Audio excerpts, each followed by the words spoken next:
মাসি মাসি আজকে আমার জন্য হাঁসের মাংস রান্না করেছে, দেখো কি সুন্দর কালার। দেয় মাসি, খাইয়ে দি। হ্যাঁ দাও না। ফটো উঠবে তো?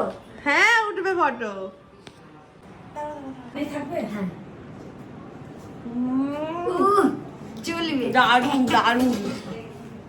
রায়গঞ্জে এসে হাঁসের মাংস মাস্ট, তাই তো? এই মাতাজির উপলক্ষে আমি একটু খেতে পাই, নাহলে আর কপাল করে এবার। দারুণ হয়েছে।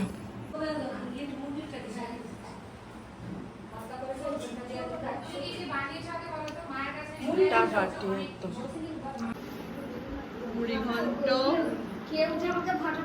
হ্যাঁ হাঁসের ডিম আর মুড়ি ঘন্ট, আহা স্যালাড,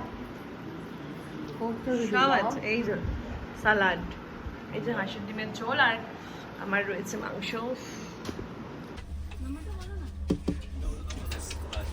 আজ আমাদের ফেরার পালা। সারাদিন আমরা ছোটো মাসির বাড়িতে কাটিয়ে মাসি আমাদের হাঁসের মাংস হাঁসের ডিম খাইয়ে বাড়ি পাঠালো। এরপর আমরা রাত্রে এসে বড় মাসির বাড়িতেও খেয়েছিলাম, সেই ক্লিপটা নেওয়া হয়নি। আমার রায়গঞ্জের ব্লগ এখানেই শেষ। টাটা, সবাই ভালো থাকে।